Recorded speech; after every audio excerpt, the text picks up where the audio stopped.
Evening, everyone. Before calling the special council meeting to order for July 7th, I would respectfully acknowledge on behalf of council and the community that the City of Pembroke resides on the unceded traditional territory of the Algonquin people. We thank the generations of people who have taken care of this land for thousands of years, and it is with this statement that we honor and respect the Algonquins on whose land we reside. So we'll call this meeting to order. Are there any disclosures of pecuniary interest in relation to this special meeting of council? Seeing none. That brings us to number 4, staff and committee reports. So welcome Director Lewis and Madam Treasurer. I'll let you take it from there. Thank you, Your Worship. Director Lochte and I are going to tag team this report. I'm going to start. So the recommendation from staff is that council accepts this report as information. Rate bylaws are included in tonight's agenda for approval. I'm going to skip the financial component and we'll come back to that after the presentation. And Angela will speak to that before we take questions. So some background, this is a 10-year rate study on behalf of the City of Pembroke. Under Ontario's Safe Drinking Water Act, the city must prepare financial plans for its water systems to ensure that there is sufficient revenue to continue providing safe drinking water to the community. Every 5 years, we complete a financial plan and rate study. Water and sanitary rates are then established based on the projected operating and capital costs over a 10-year period. This helps to ensure there are adequate financial resources to deliver clean, safe water to the residents, collect and treat sanitary sewer wastewater effectively, and to maintain the safety, quality, and reliability of those services. With us this evening is Byron Tan, Managing Partner from Watson & Associates, and he's going to present the results of their study and the associated rates. So if I can, I'll turn that over to Mr. Tan. Perfect. Thank you, Brian. Good afternoon or good evening, members of council, staff, and the public. Happy to be here today to provide a presentation on the water and wastewater rate study update. And let me know if you can see my screen.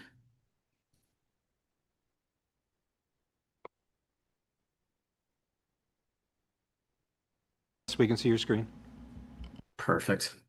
Okay, so as mentioned, providing a bit of an overview of what's transpired so far as part of the rate study. Now, a bit of background: you did already submit your drinking water license application via the Water Financial Plan in 2025. This now just takes the remainder of that study and calculates those water and wastewater rates, not only for yourselves, but also based on your agreements with Laurentian Valley and Petawawa. So you'll see as part of the areas of discussion this evening, again, Mr. Lewis already kind of highlighted the main goal of the exercise. I'll just provide you a bit of context as to where we are in terms of the water wastewater legislation, how we've come across in terms of undertaking this study, which really circles around the idea of full cost recovery. It is one of the few items, within a municipal system that needs to have that notion of full cost recovery, where every single capital and operating is recovered by either the water or the wastewater fees. And then we'll go through a bit more of the specifics of the analysis. So we'll go through your existing rates, your forecasted customers, the volumes, and then we'll also provide a bit of an overview of the capital needs program that we are trying to fund as part of this process. Keep in mind that it is you'll see later on that it is a sizable capital, forecast over the next 10 years that we are trying to fund, which, provides some caveats as to why we came with the rates that we are presenting. We also include some life cycle costs, operating expenditures, and then subsequent financing implications as well. We'll then look at the water and wastewater rates, not only for the city, but as we've calculated, as I said, for Laurentian Valley. And then we'll have some municipal comparators, which when we get to that stage, I'd like to point out a minor correction, in terms of 2 of the municipalities that were on the list, and I'll provide that when we get to that stage of the presentation. So in terms of the study purpose, I think this was mentioned already, but the goal here is to provide water and wastewater rates to support your capital as well as your operating forecasts. We are looking at different cost recovery options for capital. Unfortunately, when it comes to municipal capital works, you only have so many buckets of revenues you can access, short of the province and the federal government or other entities providing grants. you really are relying predominantly on reserves, water, wastewater rates, or other self-funded mechanisms. Now, we also have, the Development Charges Act, which allows you to utilize the development charge bylaw to help pay for growth-related works. And we'll touch upon that later on, where we have identified the growth-related projects, but at this time, we are still waiting on the outcome of council and your study with respect to how to deal with those growth-related capital costs, which, while we do identify it as part of this study, are not making its way through the forecasted water and wastewater rates at this time, until we get further directions to how to handle those infrastructure costs. And then, as I mentioned, we are looking at this over a 10-year forecast. So we are forecasting your operating budget as well, in terms of not only the expenditures, but also the associated reserve transfers, debt payments, and the associated revenues to be able to fulfill that expenditure program. And then really it's calculating those new water and wastewater rates. So I won't go through the gory details, but there's a number of pieces of legislation that really kind of support how water and wastewater is handled within the province of Ontario. Now, what Mr. Rose was talking about earlier really dealt with, your water license and how to be able to essentially sell water or, provide water to the residents and businesses of a municipality. However, that is involved in, as a financial plan under what you can see here, what's called OREG 45307, which is under the Safe Drinking Water Act. But to support those calculations, and as well as all of your other initiatives, you need to develop a user fee, or in this case here, a water and wastewater rate, to be able to recover for costs that would then support the whole system. And this is done on a somewhat different basis than what a financial plan through this OREG 45307 would be done. This is more of an accounting exercise of how, your assets, liabilities, and as well as surpluses are handled. What we do as part of the rate study is really look at it from a modified cash basis, which is essentially saying, what do you need to spend? And that versus how much do you need in revenues to be able to put those monies away into a reserve or apply it directly to the capital program to be able to pay for, again, both your operating and capital expenditures. And then you can see we do have a number of different legislation on the screen here, but the common theme amongst these is really the idea of full cost recovery, where water costs should be recovered via your water rates, and then wastewater should be recovered via your wastewater rates. So really, there's no cross subsidization or one, essentially helping the other out. It is trying to look at it from a principle of full cost recovery by service. And then subsequent to the other legislation items, we've also had to keep in mind your asset management plan. So as part of our capital program, we were working with staff to not only identify what you need to do over the next 10 years, but to ensure that a lot of those works also meet what you require as part of your asset management plan. So that includes, a replacement of a number of assets, whether it be water mains, sewer, water towers, etc. So a lot of those items have been reviewed by staff, and those capital items have been incorporated as part of the presentation and the calculations. Now, in terms of the current rates, I apologize, there's a lot of information on the screen, but you can see here that, we kind of separated out between what's in the city of Pembroke and the township of Laurentian Valley, because as part of this process, the rates that we calculate essentially will be for both municipalities and subsequently as well, to some extent, for the city of Petawawa. Now, we'll start off to the left-hand side in the city of Pembroke. You could see that you have a few different types of rates, namely those that have a meter, so a water meter that's attached to their facility. They would then, depending on the size, would generate a meter maintenance charge. And then subsequent to that, there would also be a fee that they would pay, not only on the maintenance charge, but also a consumption charge as well. And that consumption charge for the city is broken down into three declining blocks, is what we would call it. And that's that middle table at the bottom, where depending on your meter size, whether you're at a 1-inch, 2-inch, 3-inch, etc., you'll pay a quarterly fee, but then you'll also pay based on the readings of how much water is consumed by that building. So, for the first block, you do have a allowance of up to 136 cubic meters, which would be charged right now at $2.40, really. And then you can see as you use more water, the water rate comes down, right? So by the time you get to block 3, where you're consuming more than 1,364 cubic meters in that quarter, you're dropping down to $1.50. So you have what's called more of a declining block, which encourages economic development, right? The more water you use, the cheaper it becomes. In addition to that, you also have predominantly a lot of your residential customers, which are on what's called an annual flat rate. So they don't get charged on a per meter basis. They don't look at how much water they consume. It's simply if you're a single unit for the whole year, you'll pay $643. And then you can see, depending on whether you have a second unit or each additional unit, that charge comes down as well. And then you also have a flat rate for pools. So that's on the water side.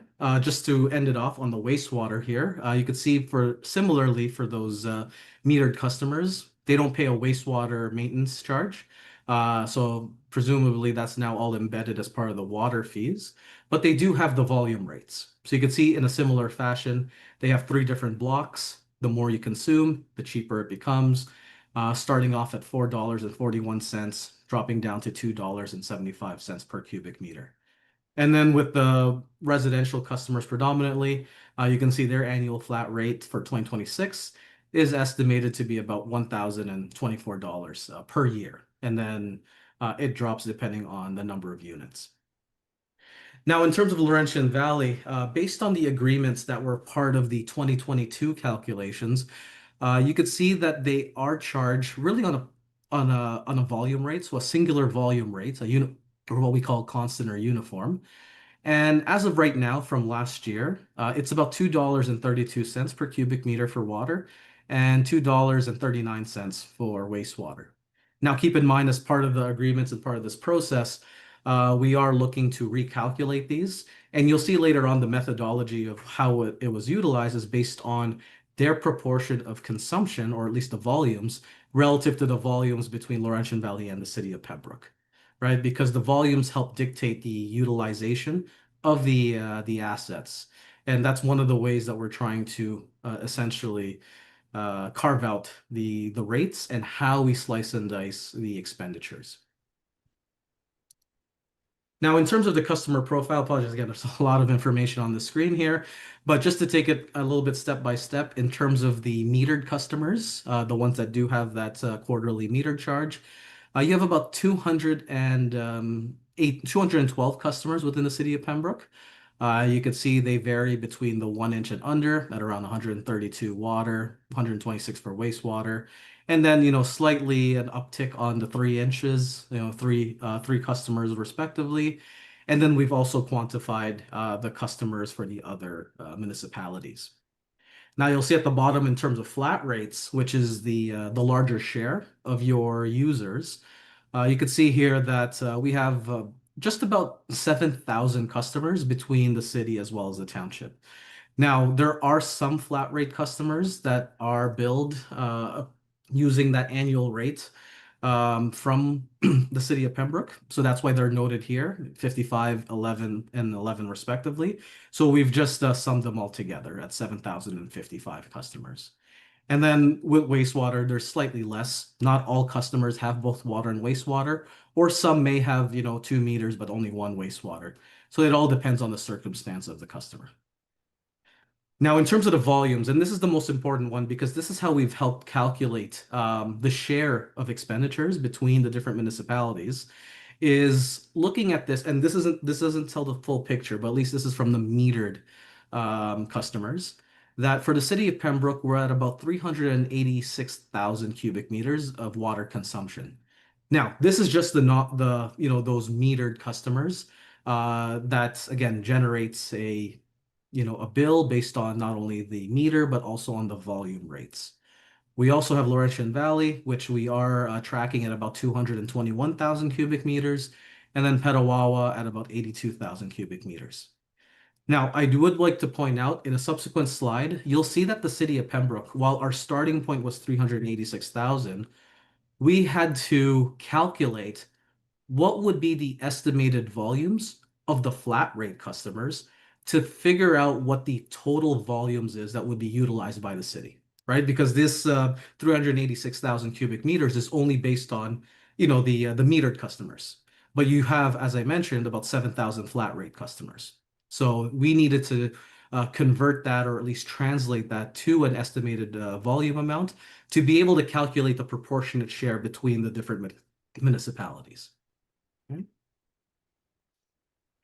Now, in terms of the water user forecast, you'll see here that as of right now within the city of Pembroke, based on your latest development charge background study, it does appear that you are anticipated to grow by roughly 854 users over the next 10 years. And these users are predominantly on the residential side. While typically it would be nice to also include the non-residential growth, it's very hard to predict what type of businesses and non-residential developments will occur within a municipality. However, it is a little bit more predictable in terms of the residential side. So that's what we typically forecast out, so that we're at least conservative, right? If you were to get non-residential, then obviously that increases your revenue recovery. But at the same time, if we overextend and assume a higher growth and it doesn't materialize, then you may end up with deficits, which we wouldn't want to occur, or at least we try to avoid. So hence we try to stick to the residential growth. So based on your DC study, you are estimated, as I mentioned, 854 customers. So we've also looked at historical utilization of the water system. And based on the previous study, as well as this round, which we will work with staff to refine, in future iterations of this rate study. But as of now, we are estimating that every single user is consuming roughly 220 cubic meters annually. Now, this is something that we are trying to investigate to see what that number is, especially in the forward-looking study. But again, given the priority of trying to get this out, obviously within the time horizon that we have, we are using this assumption at least as a placeholder at the moment. So with that 220 cubic meters, you could see that by the end of the forecast in 2036, if you go to the very right-hand side of the top table, based on the growth that would occur, we're estimating that you'll add another 176,000 cubic meters of water by the end of the forecast. Now, keep in mind that this type of growth, and you'll see, you're probably wondering, well, on the left-hand side, it says 31 users, but then in 2026, it says 16. Well, we assume that there's a little bit of a half-year rule. While you may have 31 building permits come to the city, we don't know when they'll hook up. Some may be in January, some may be in March, some may be in December. So we estimate that maybe you will get maybe a full year's worth of billings from half the customers. Hence, we're always doing a half-year rule until we get to the following year, where we recognize that 2026 growth will give you a whole year's recovery starting in 2027, and so on and so forth. So you're probably wondering why it's cut in half every year, but that's because we're assuming a full year's worth of revenues from half the customers. But you can see at the bottom. I'm sorry, was there a question? Oh, yeah. So you can see at the bottom that in terms of our customer growth, we did separate it between, again, what the flat rate users were, the metered customers, and then the Laurentian Valley customers as well. So there is that growth in customers over time. Now, keep in mind, the LV customers is not the full customer count for them. This is only the flat rates. They do have larger meters that are measured, and then they have their own billings of once they get their water, they distribute it to their customers, which is not part of this study. This is simply just getting the water to their borders. Now, in terms of the water forecast, just to continue this on, you could see here that, for the city of Pembroke, we have about 389,000, as I mentioned, and then slowly, by the end of the forecast, for the metered customers, we are looking at about 388,000 cubic meters of water. As well, remember, we are also calculating those flat rate customers on the side. So these are just the metered amounts. With respect to Laurentian Valley, you could see that based on their growth forecasts of their development charge background study, they're roughly growing by about 1% per year. So with that 1% per year, we assume that they're not going to be, again, high water users other than perhaps similar to that 220 cubic meters per year. So we're assuming, again, they fall within that first block. And roughly, they'll probably grow by about 79 customers at the end of the forecast. Now, this is all based on assuming they're growing by 1% per year. We're not sure exactly what the final outcome will be with them, so that remains to be seen until they finalize all of their studies as well. Now, in terms of If I the can interrupt volumes, you for a second, do you want questions at the end or do you want it throughout? I should have asked you that at the beginning. it doesn't matter to me. No. Okay, Your worship. so Councillor Fernie has a question for you at this point. Yes.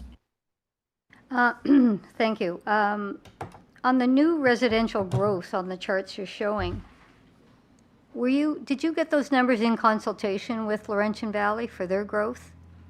Because the numbers are not reflecting what we're seeing in our community. 79 seems a little low when they're building huge residential communities on our border with easy access to our water. So I'm just questioning that 79 number seems really low to me. Yeah, so I'm just wondering, I mean, did you consult with Laurentian Valley or city staff that are aware of these large developments? It just seems a bit low on that forecast. Great question. Their growth forecast right now is based on a draft development charge background study document that my colleague is working on. And that is still a bit up in the air, but based on their growth, they were looking at 1% per year in terms of a growth forecast. And I believe over the next 10 years, it was not that high in terms of the number of units. Now, I can double check again just to make sure what the final number will be, but I believe right now everything is still in draft on their side as well.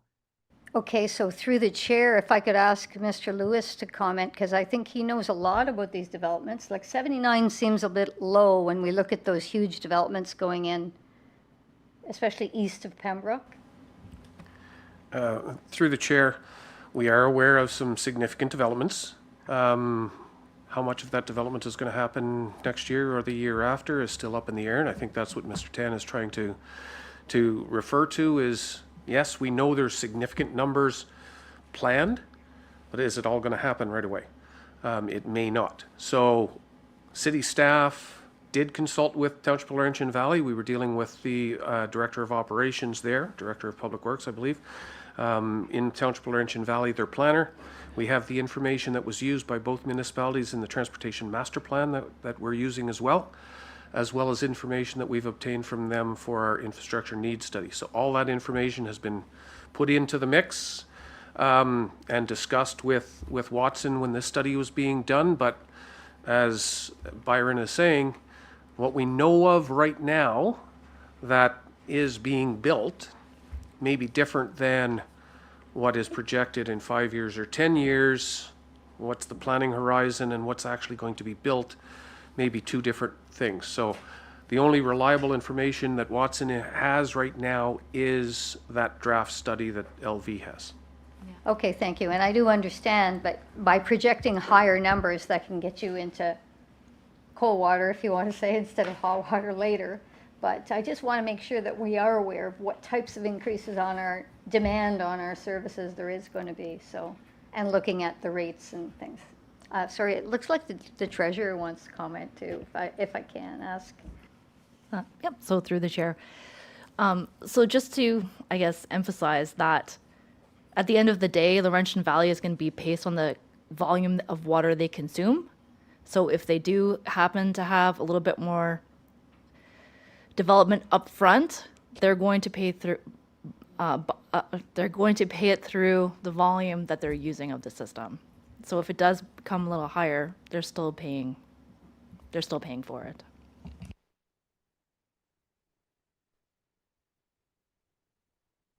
Okay, Mr. Tan, it's back to you. Okay, yeah, perfect. And just to end off, I guess maybe there's a good segue, based on all that conversation.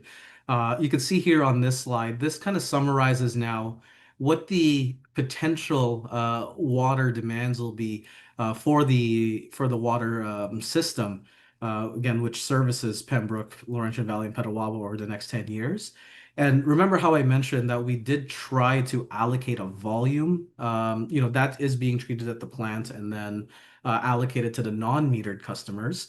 So you can see here that we in 2020 in 2006, we have that 302,000 for Laurentian Valley and Petawawa, 389 for Pembroke in terms of those metered customers.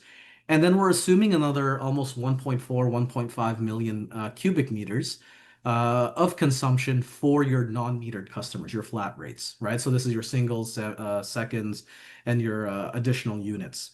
So in total, when looking at the overall volumes that are now treated and then billed out, we're looking at roughly 2.25 million cubic meters of volumes for, again, the three municipalities. And how that's growing over time, as I said, this is perhaps maybe on the more conservative side until, again, we get some new numbers or numbers that you'd like us to use for the growth forecasts. But you can see here that over the next 10 years, that 2.24 million is going up to about 2.4 million. So, as I said, roughly, 100 and almost just under 200,000 cubic meters increase over this 10-year period. Now, having said that, and you can see the two bullets here, that Laurentian Valley and Petawawa's volumes represent 13.5% of the total volume shared with the city of Pembroke. Based on that estimated growth forecast at that 1% per year and translating that to a volume increase, that 13.5% that LV and Petawawa utilize will actually drop to 12.5% by 2036. And this is where, again, if there is information that perhaps those large, subdivisions or, those builds will occur within the next 10 years, then perhaps that share of that drop from 13.5 to 12.5%, maybe it doesn't drop and it sustains at 13.5. Because you are growing as well, right? So it depends on who's growing more than the other, then, whether this gap kind of stays the same or does it start deviating in favor of one municipality or the other. So it all depends because you're not growing at the same rate. So there is going to be a deviation over a 10-year period. So as of right now, the deviation here is a 1% deviation over the forecast.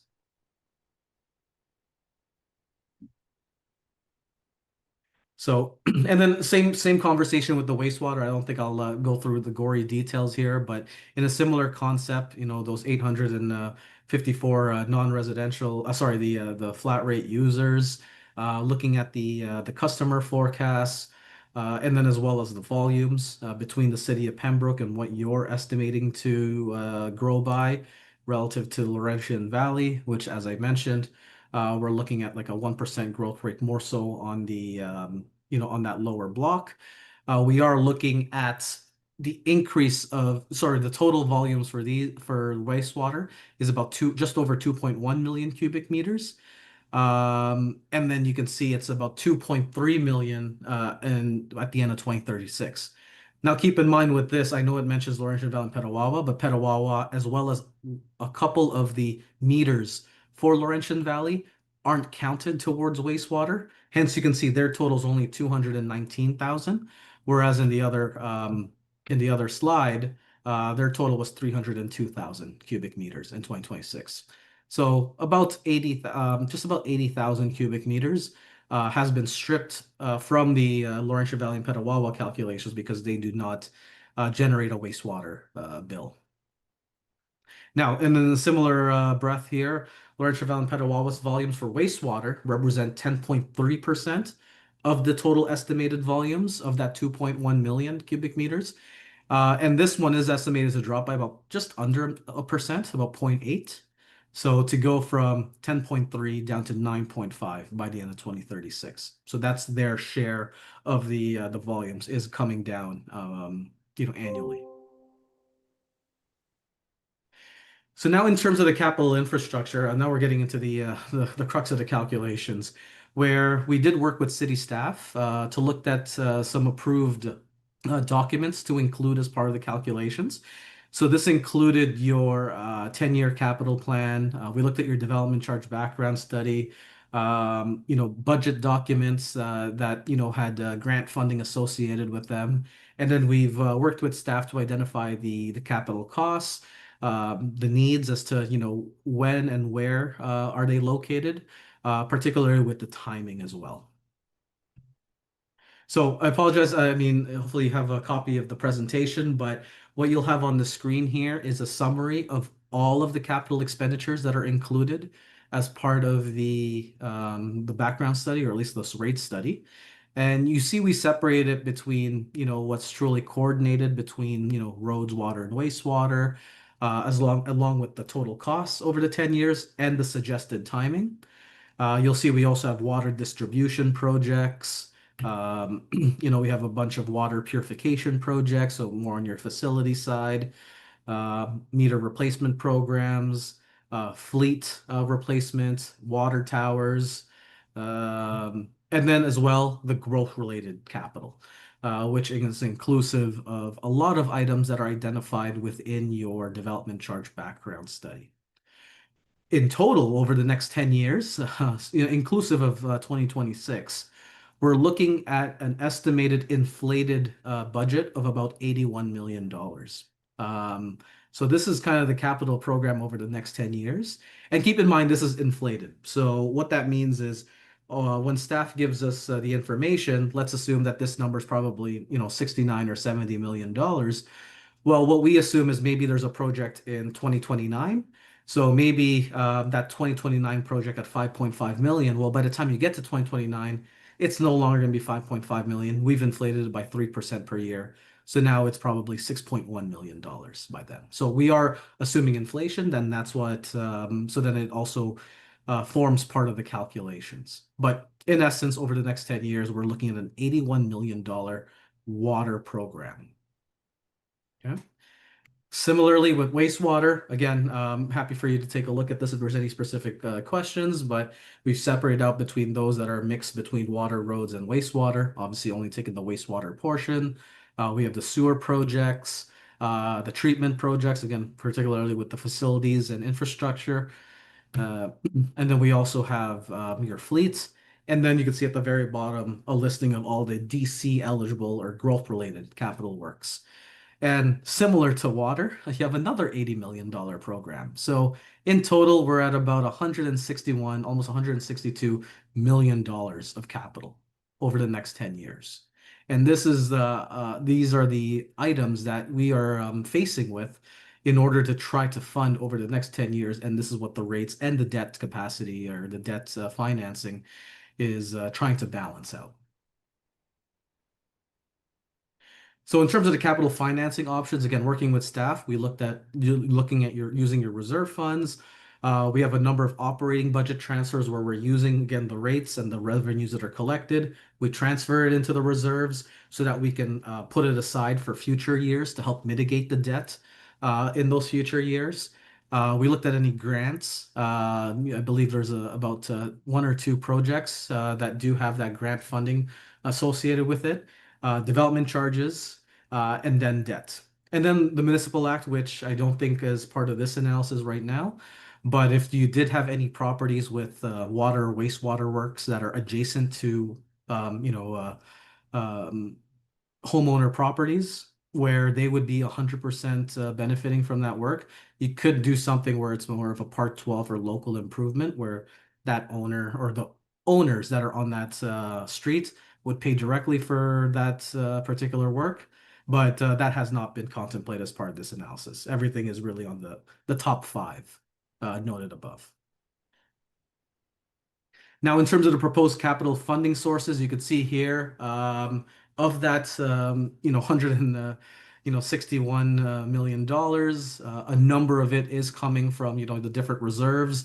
And that's because we've been funding those reserves annually, right? With all the revenues that we're potentially receiving, we're putting it away into a reserve fund, at which point we will then transfer it to the water wastewater capital program. We also have development charges where we are using what we can. And then we have some grants. Now, keep in mind, I just like to note that the grants here, and I know it only says 49,000, but there is a large grant that the city has secured. Namely, I believe it was for water tower and quarry works. Now, the information we included, why we didn't include the total amount here is because we've only included the net amount, net of grants as part of the capital program. If not, that 80 million probably would have ballooned closer to the 90 to 100 million mark. So while it doesn't say it here, we did apply those grants for that particular project already. And then lastly, the main thing here is the debt. You'll see in the third and fourth row here, we have about $10 million of non-growth related debt, and then about $22 million on the growth related side. Now, keep in mind that this debt, it is something that is required in order to maintain the rates that we are presenting. Should there be any changes in rates, whether upwards or downwards, there will be changes to the debt forecasts, depending on your comments.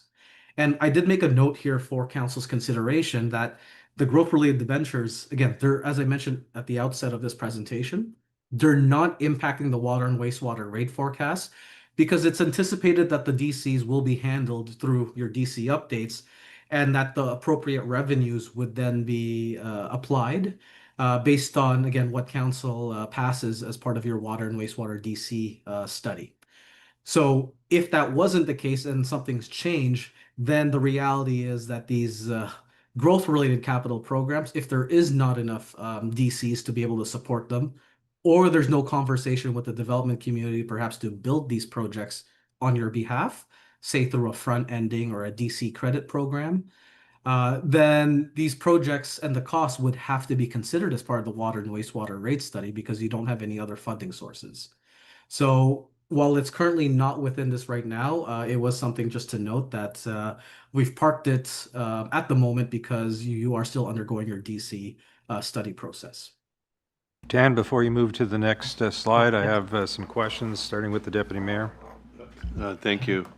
Question for Mr. Lewis. Just to confirm, the $20 million grant that we're receiving from the province, that's not in the capital forecast. The project is in the capital forecast. Watson has net cost requirements in the study. So basically, he's taken that $40 million project, $38 million project, removed the grant, and put whatever is remaining that needs to be paid into this program. So the grant itself has been removed or accommodated into the program. Okay. And the other question, so I see under grants, we have, 49,000. So if we receive further grants in the next 5 years, 10 years from the province, which we're going to need, like this is huge for the residents. Will we be able to adjust the rates midstream? I think maybe I'll let the treasurer answer that. Yep. Next 5 So years. theoretically, according to our agreement with TLV, we update our rate study every 5 years. Obviously, if something significant changed that would make a material difference to the rates, we can always do the rate study earlier, and there's nothing in our agreement with Laurentian Valley that precludes us for doing that. I guess my caution is that, currently the position of council is not to charge the appropriate level of DCs. And right now, we are showing a very significant deficit in both water and wastewater for DCs of, I believe on the slide here, it's like 7 million and 2 million. So, and if we were to cut even further the DCs, which again is something we're contemplating right now, that means that deficit's going to be even bigger than what we're showing here. So I would say that we need grants to be able to fund us cutting our development charges. And then once we cover that deficit, if there's money after that, then certainly we could look at reducing the rates. But right now the rates are understated because we're making the assumption that we're going to charge the appropriate level of development charge fees, which currently is not the position of council. At least at the current moment, but we are planning on presenting the joint DC study that we did with Laurentian Valley this summer, and we'll have another opportunity to talk about that again. Okay, so basically we'd have to get a grant beyond $7 million to even consider adjusting the rates. Yeah. Okay, and I know, Mr. Lewis, I want to thank you and staff and treasurer and the consultant for all the great work. I know you've gone over these projects with a fine-tooth comb, but I got to ask the question, because any of these projects be deferred beyond 10 years, or this is what we have to do in order to meet the legislation and safe drinking water and reliable service? So the quick and easy answer is no, we can't defer everything. We've gone through, we've cut as thin as we possibly could cut in this 10-year program.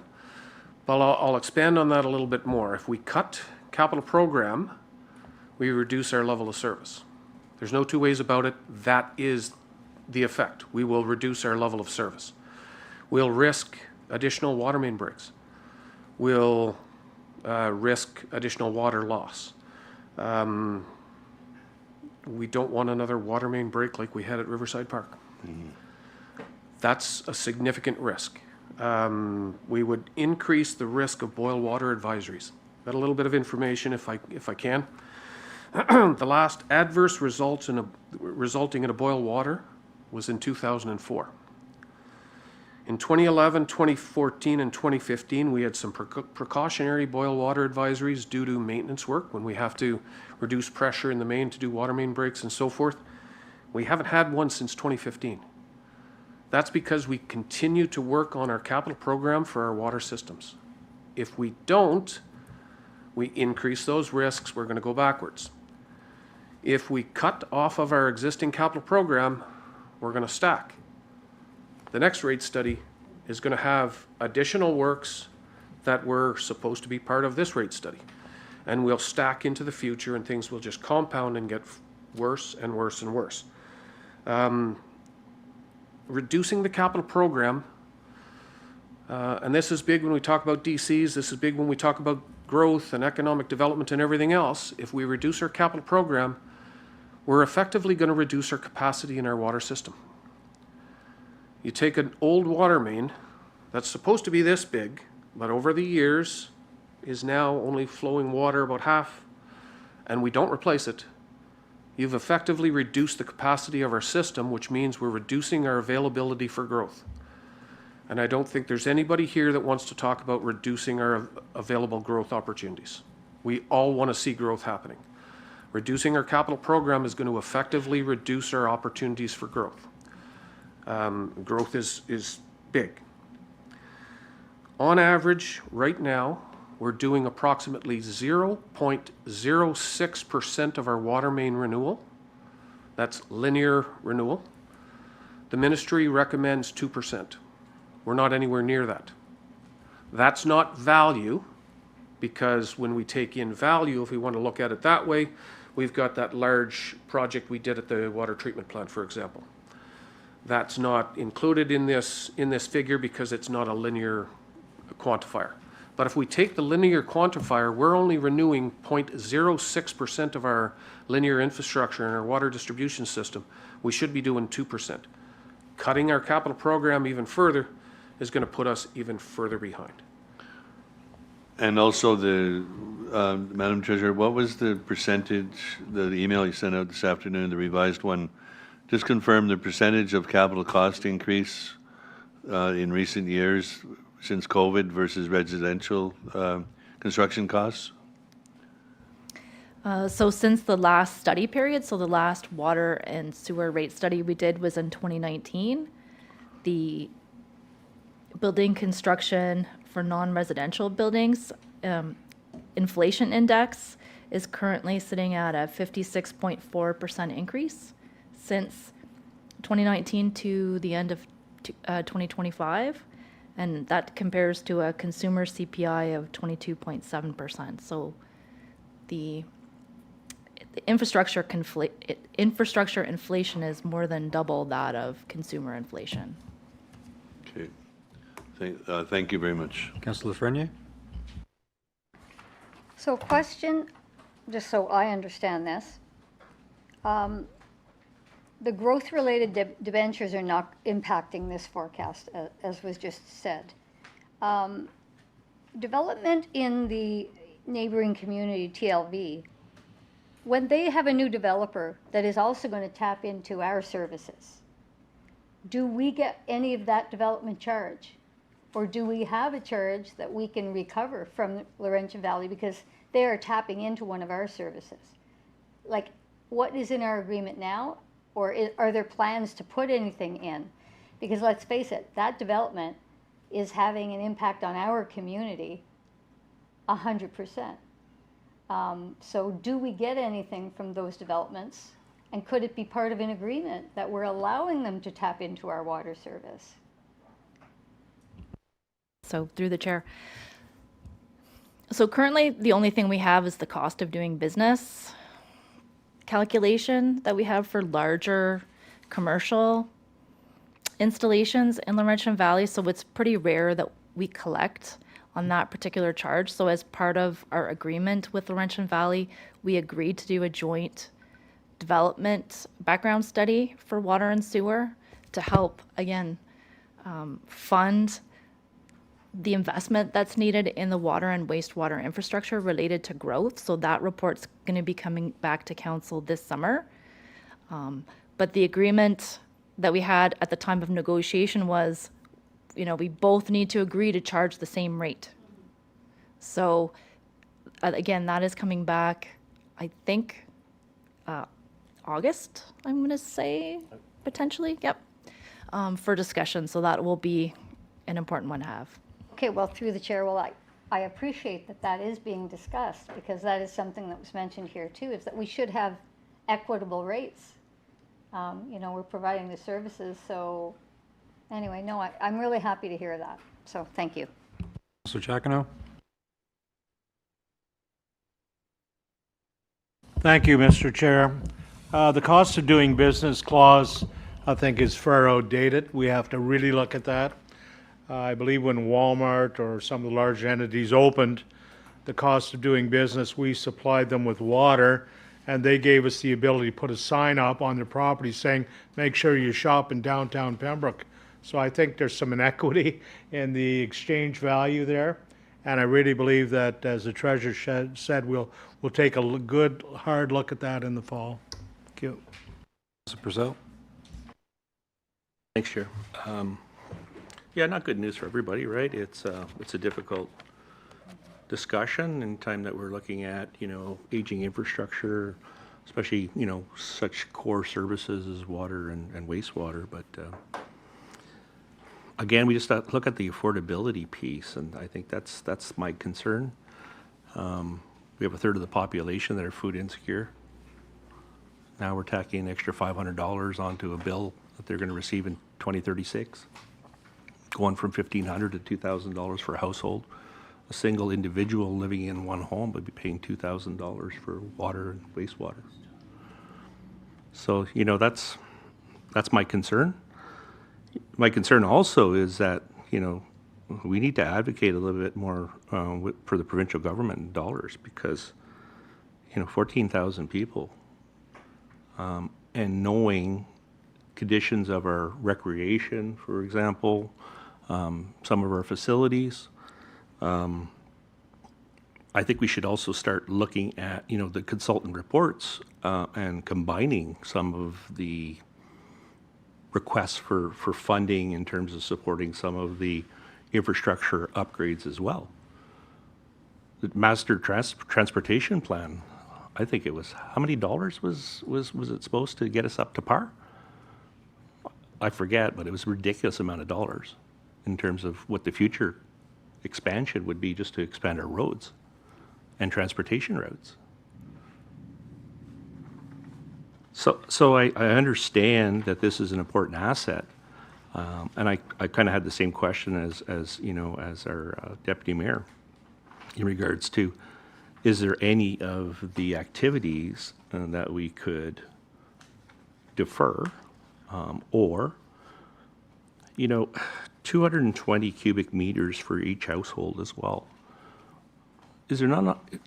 shouldn't there be a conservation strategy as well? We're talking about pipes that are from this big down to this big. It's going to reduce your volume.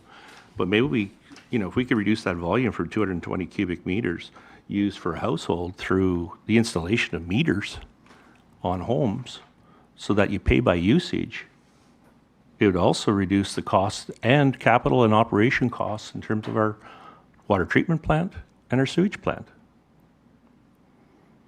Less used, less in, less out.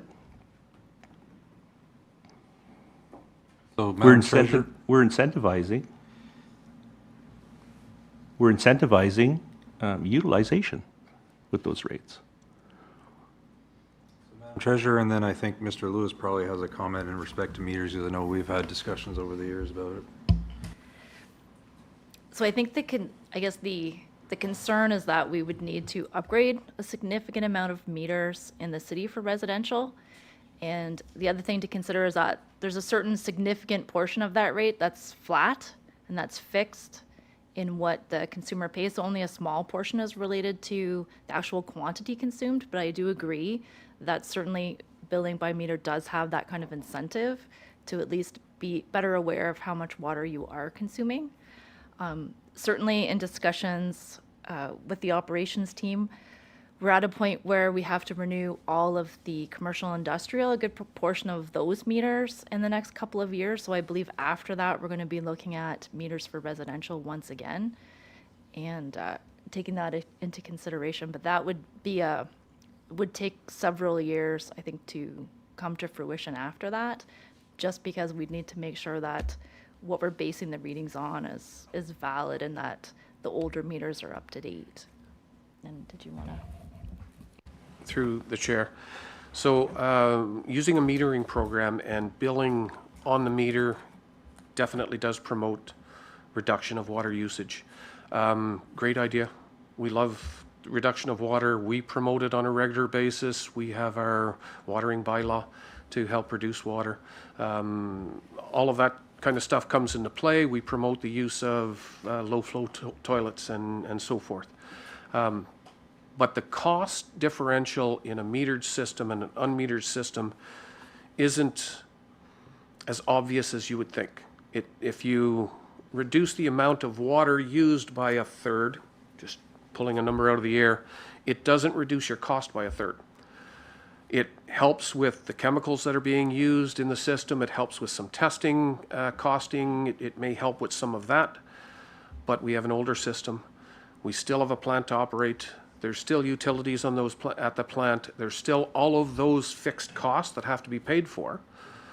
If you reduce the volume significantly, we have to increase the rate on the volume usage. So at the end of the day, we still need the funds to fund the operating system.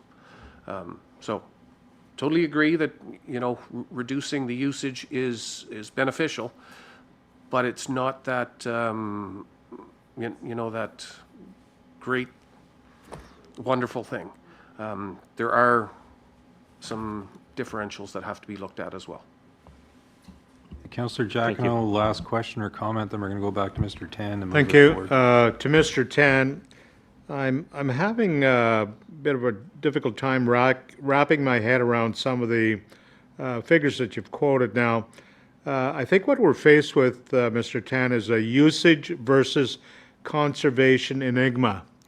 The more you use, the cheaper it is. But we're dealing with a valuable resource that is not going to be there forever. And I mean, we have a bylaw that states now during certain parts of the season, you can only water your grass certain time of the day, and it changes from place to place. So why are we encouraging volume usage of a very valuable resource that we have to perhaps protect more? And my other secondary question to that is, the volumes represented at 10.3% of the estimated total volumes shared with City of Pembroke will drop by 9.5%. If we're encouraging volume use, how can the volume drop? Could you explain that to me? Mr. Tan? Maybe Yeah, absolutely. So through the mayor, and I think there's unpacking that. So a couple of things. So the first one is With respect to your declining block, this is something that the city has, I guess, put forth before I started with the study. I think this was these are your current rates, dating back to at least, at minimum, the prior rate study back in 2022 and 2019, respectively. Uh, does it mean that, you have to maintain those block rates? No, I mean, you have the opportunity to decide whether you want to shift between just making it a constant rate, whereby, the doesn't matter how much you're utilizing, it'll be the exact same rate across the board.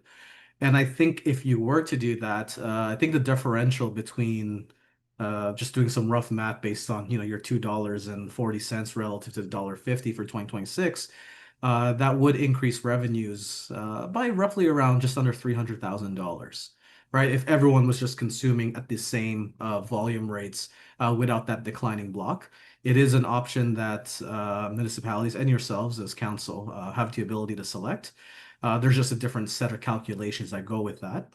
And it does mean that for your higher user customers, their bills would essentially increase, especially those that are utilizing that second and third block where they're paying at that $1.90 or $1.50 rate. If they're only paying at that one constant rate, let's assume block one, then their bills, would be higher than what it is today. Now, it doesn't mean that your block one is that constant rate.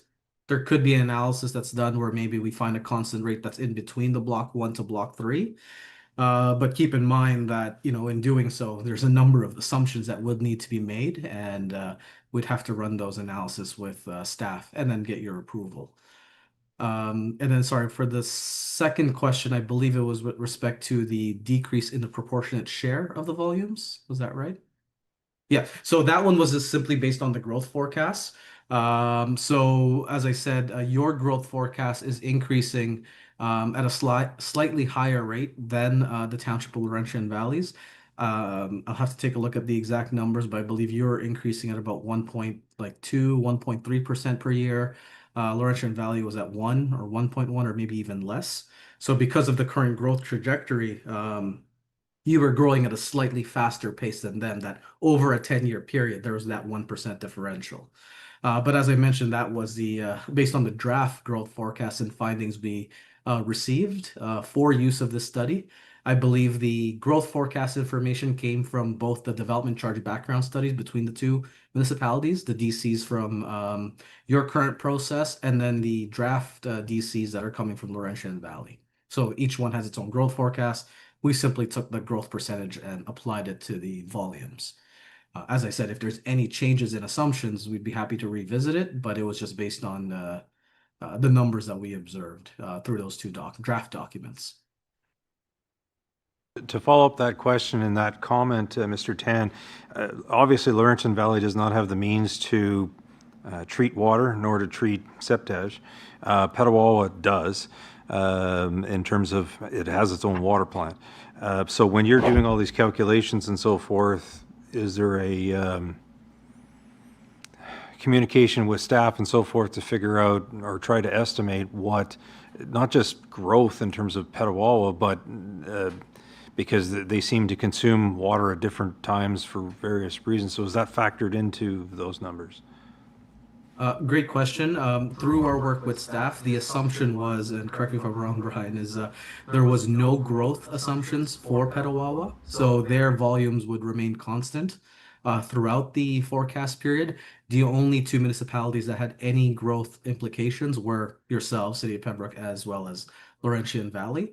And there were no further discussions on, utilizing each other's infrastructure. For example, if Petawawa had capacity, what if they were to service Laurentian? Like that was not part of our conversation. Mr. Lewis? Yes, thank you, Your Worship. So on a couple of those points, growth for Petawawa was not part of this study nor anticipated. We are presently working on an updated water agreement with the town of Petawawa. Myself, CAO UNRWA staff, we're working with Petawawa staff on that to bring forward in the not too distant future an updated agreement. Growth is not part of that agreement. They do have their own treatment facilities. They have their own infrastructure. We're not planning on doing that. At present, Town of Petawawa uses water from the City of Pembroke for ministry-regulated purposes, as well as the provision of water through that pipe that connects the two municipalities gives us an opportunity in the future to be able to draw water back from Petawawa. So we want to ensure that that pipe meets proper regulations, so it's for ministry-related purposes. And we provide that assistance when the unfortunate incident happened up in Petawawa and the helicopter crashed in the river and Petawawa had to shut their plant down. We assisted in providing them with water at a cost, of course. But there is absolutely no growth-related anticipated as part of this or in the future. If I could, Your Worship, regarding the declining block rates, I just wanted to add a couple of very quick points. So like metering and the reduction in costs, if we go to metering, it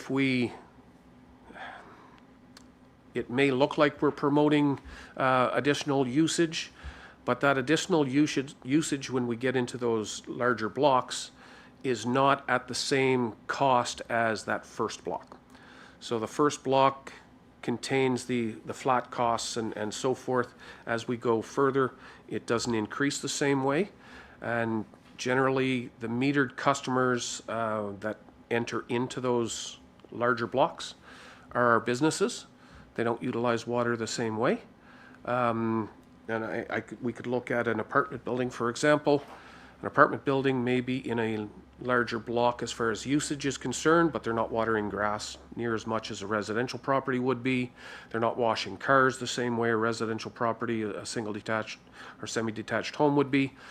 So it's not the same cost as far as losses are concerned and all that analysis is concerned. So it is practical to still maintain a block rate. So if I could just provide that. Thank you. Thank you, Mr. Lewis. So, Mr. Tan, a lot of great questions there and so forth. If you want to take it over from there. Perfect. Yeah. So as I said, I mean, happy to keep answering any questions that may come through. It's a lot of information and a lot of items that need to be discussed as part of this process. So I think, as I mentioned, so you could see here, so just before I end off with this, I think where I was discussing earlier was that with respect to the growth-related debentures, again, that is something that needs to be considered as part of your DC background study process, because right now, even if we don't fund these projects directly on the growth-related side, it is not only causing large debenture requirements to the tune of 10 and 5 million respectively for water and wastewater, but also creating deficits into your reserve fund balances, assuming that you had to pay off those debt financed amounts into the future. Now, with respect to the reserve balances, as of the end of December of 2025, you'll see that here are the estimated balances for each of your different reserves. Now, each one has a different purpose and use. So we wanted to ensure that any reserves that were only for meters or only for towers or etc. weren't used for other types of capital expenditures where the policies were not allocated to be able to use in that particular field. And then you can see, again, just depending on the different reserve fund, it has balances anywhere from $40,000 up to just over $1.7 million.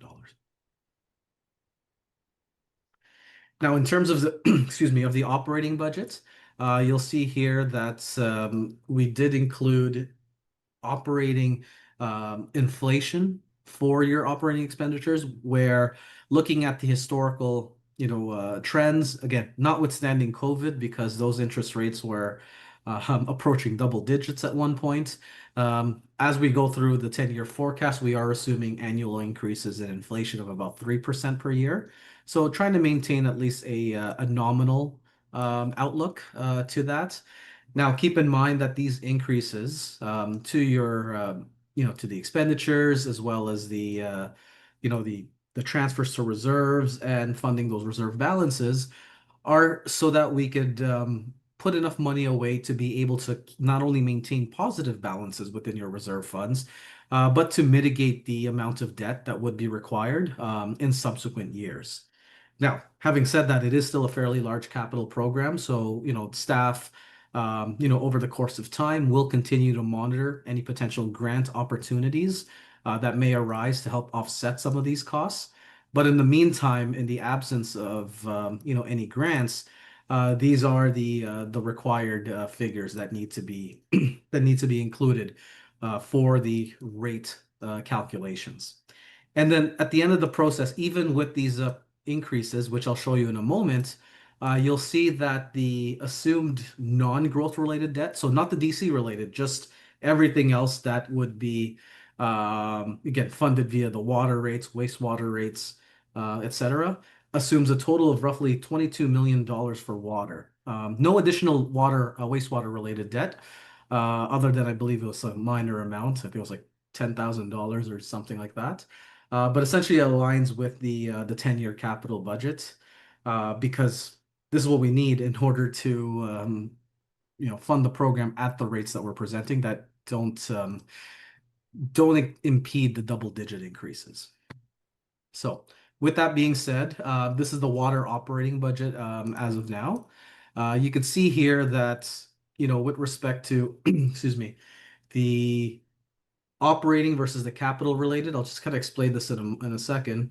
The operating cost, which is this light blue highlight, that's your traditional, operating budget, which again is increasing nominally at 3% per year. But then we separate out the transfers that would essentially go to not only reserves, but also to debt. So the reserve transfers, as you can see, it starts off at about $3 million in 2027 and then increases to about 7.5 million by the end of 2036, because not only are we trying to put money away into your reserves to assist in paying for the capital program, but we also need to put money away for the remainder of your asset management life cycle initiatives that go beyond the 10-year program. So while this maintains kind of that level of service to help provide for your capital in the first 10 years, we still need to ensure that you have funding subsequent to that, so that way you are able to at least take care of the life cycle costs beyond the 10-year forecast. And you can see the debt payments. These are annual debt payments, and a lot of this again is forecasted based on not only the non-growth but also the growth-related side. Now, this is something that we are monitoring.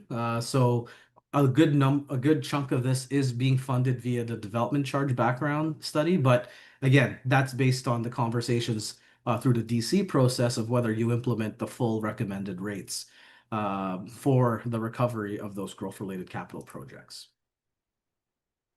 And then, sorry, my computer froze. So in terms of the water rate forecast, just to give you a bit of an overview, the annual flat rates for those single units, they're anticipated to increase at an average of about $86 per year or $7.19 per month over the forecast period. And this translates again to ensuring that we have enough money, at least in the front end portion of your forecast, to be able to help pay for your capital works while mitigating or minimizing debt requirements. Because keep in mind, if we have even more debt beyond what's forecasted here, you may come across annual repayment limit issues. As you may recall, in terms of your debt capacity, you're only allowed to have debt equal to 25% of your own revenues as part of your annual repayment limit. So once you've exceeded that, you now have to go to the province, ask for permission to go above your debt capacity. And even then, we're only talking about water and wastewater. You still have other debt commitments with respect to roads, parks and rec, or any other types of, municipal related services, not just with obviously the water and wastewater that we're presenting today. In terms of the metered customers, we are forecasting or calculating that the increase would result in an average of $8.62 per year over the forecast period for those that are the 1-inch meter size and under. And then the block rates, they're increasing by roughly 23 cents per year for block 1, and then 18 cents for that second block, 14 cents per year on the third block. And then because the Laurentian Valley customers Remember how I said they're about 13.5% of the total revenue of the total expenditures, based on their volumes? Well, that translates to them picking up a bit of a higher share of the cost for 2026, which translates to $2.58 per cubic meter. So their rate would actually have to go up by an average of 33 cents per year over the forecast period in order to maintain their proportionate share of the expenditures relative to their volumes. So what does this mean in essence? So we kind of provided you a bit of a sample bill of what a customer would look like, assuming they were using again, for the flat rate customers. So you can see for a single unit home, right now for water, they're paying for 2026, based on what the Treasury Department has put in front of council. It is estimated, at least for this year, to be $643.25. Come 2027, that would then increase to $774. And then you can see over time, we then decrease the amount of increase required. So you can see in that first block, it's about a 20% increase on the annual bill, but then drops to 17, 14, 6.9, and then 4.9% then thereafter.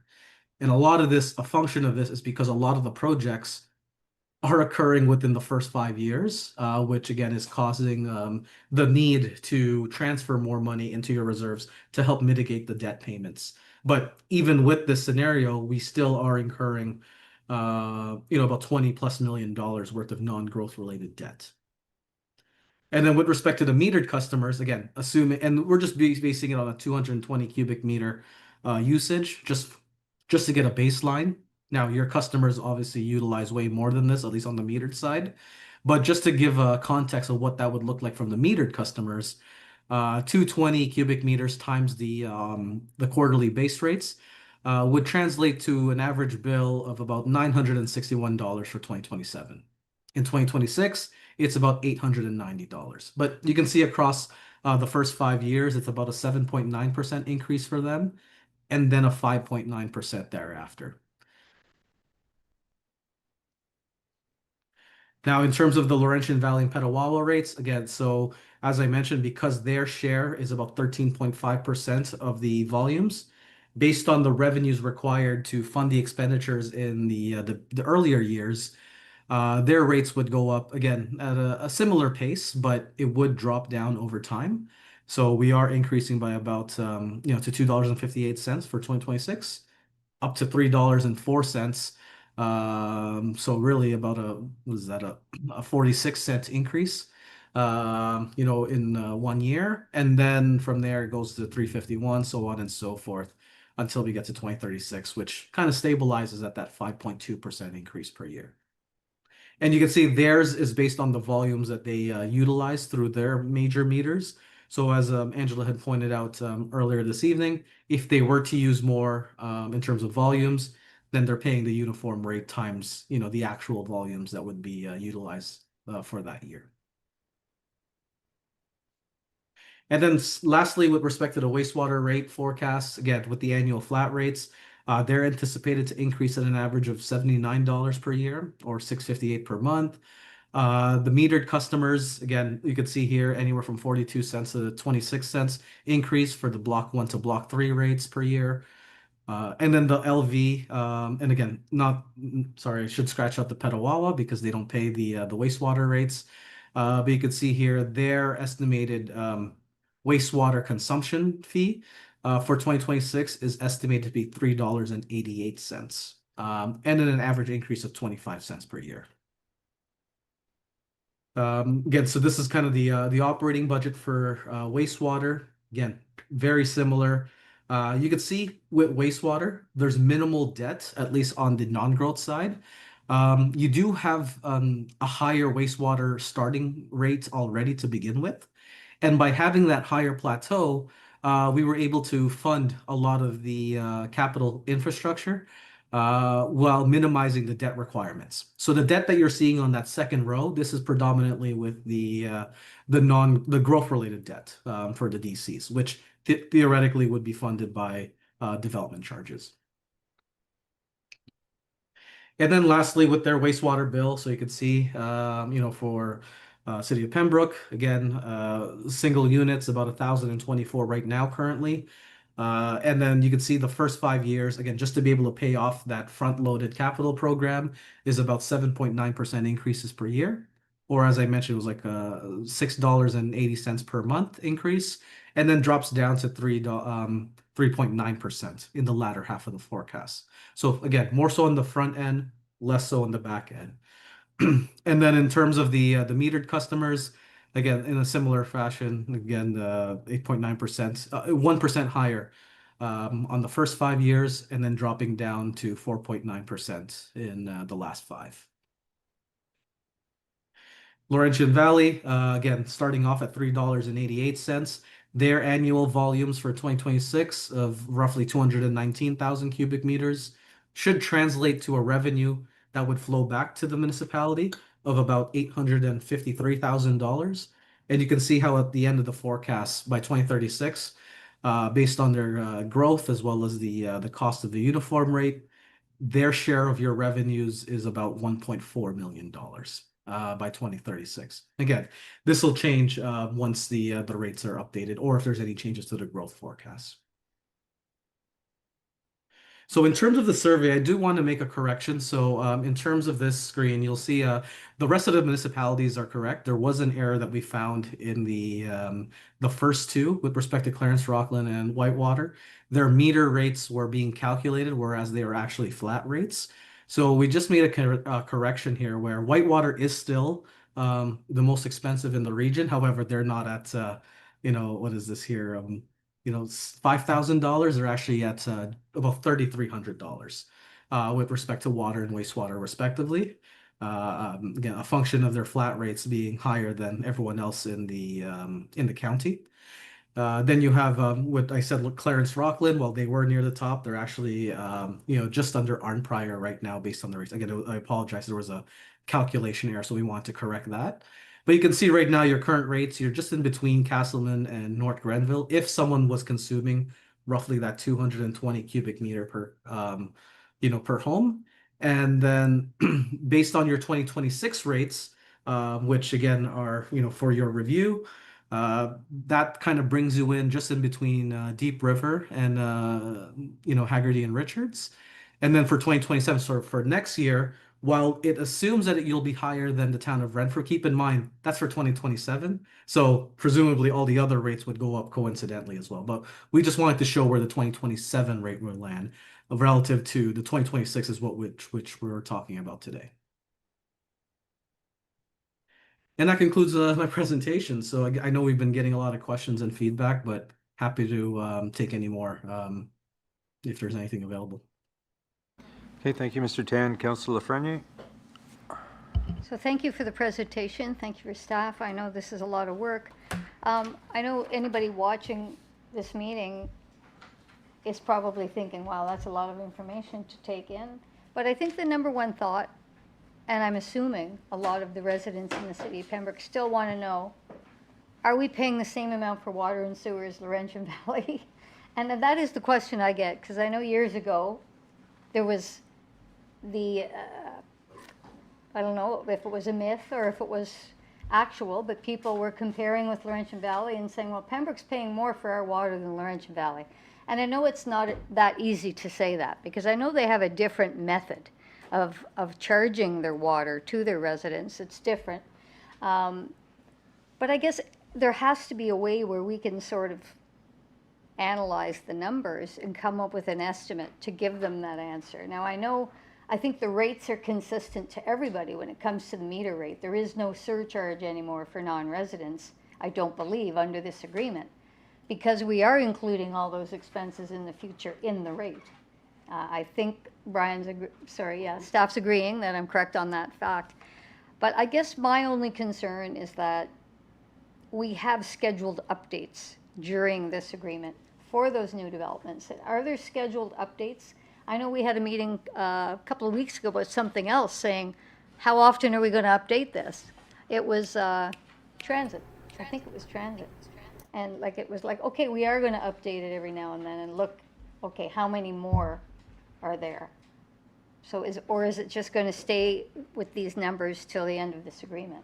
Like, how often are we going to update that number so that that number changes, the one on the top of that spreadsheet, saying, you know, because we know they're going to increase. So how often are we going to update that? Well, I know what it was. It was for garbage or gas or something. Yeah, it was for gas usage for a contract that came into the operations. And we said, how do we know if the price of fuel goes up or down, remember? And you said there are regular updates. So it's that I'm referring to. So thank you. I finally figured out what we were referring. But can you answer those questions? So I believe as part of the agreement, they are to provide us with updated growth estimates every year. And then we formally look at the rates at a minimum every 5 years. But if something was really offside, we would look at it sooner than that. The question about, is there a way we can kind of estimate based on what they're paying us for water and how many household users there are? Is there a way we can estimate what we kind of guess what would be a household rate for water so that we know it's a fair playing, you know, ball? So through the chair. So we are, in essence, they are paying the same rate as us because we're splitting the cost based on volume, and then we charge our customers according to, you know, our different rate structures. They have the same flexibility. You know, they can carve that up however they want to bill their residents. I guess it's important to mention though that they also have their own system costs that they need to add on top of that. So for us, it's hard to differentiate like how much is us and theirs because it all gets blended together. And I believe part of theirs is based on assessment, which we don't do at all. Yes, thank you. And it is important to note that I believe they're taking all that water and they're distributing it through their communities, right?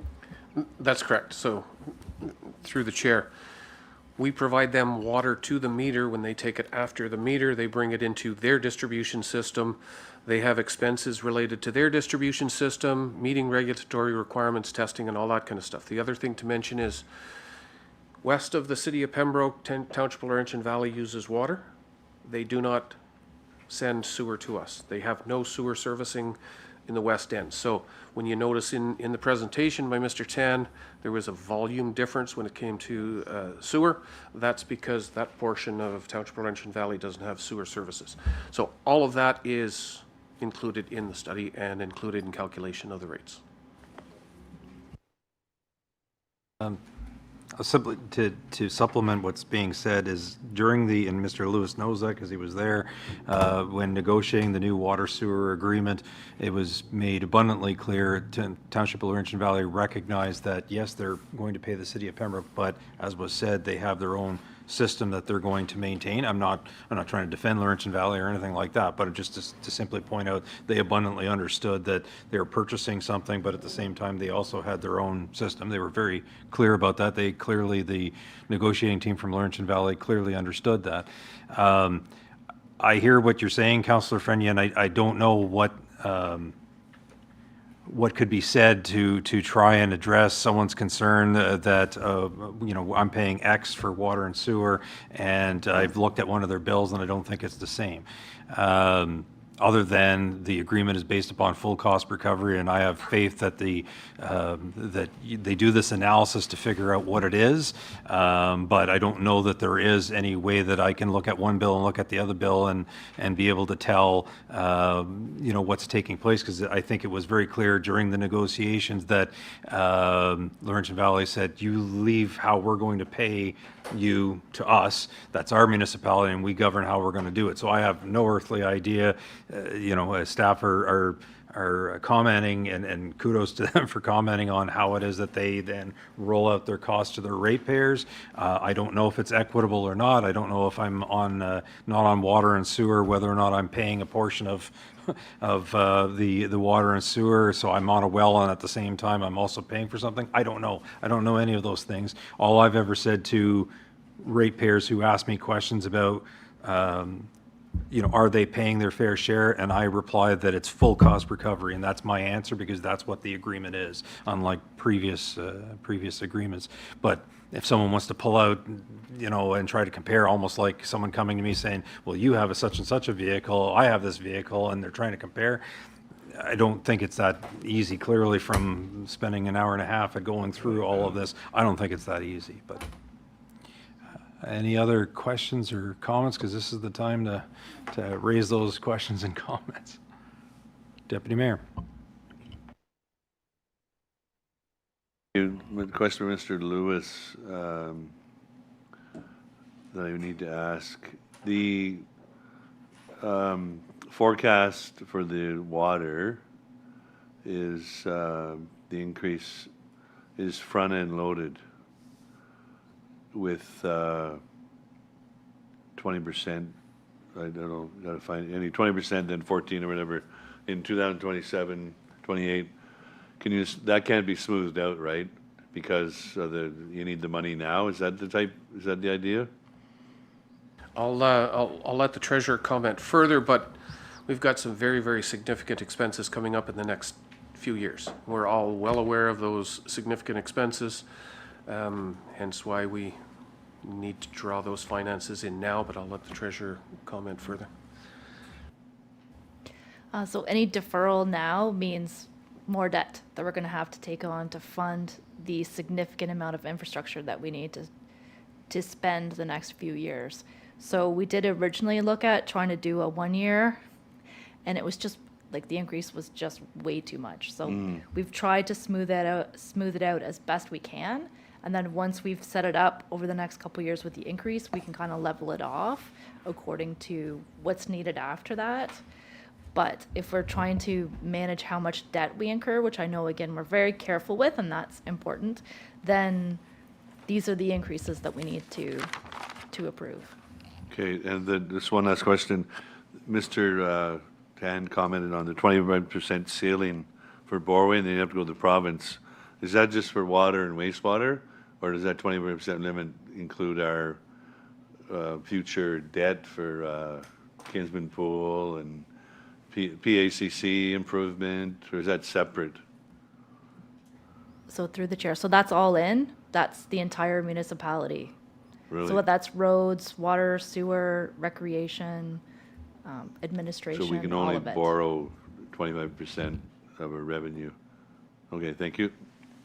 Councillor Fernier? Sorry to belabor, but this is a final. I noticed on the reserve list, some reserves being held are Pembroke Reserve only, and others are since the shared agreement with TLV, so they're shared reserves.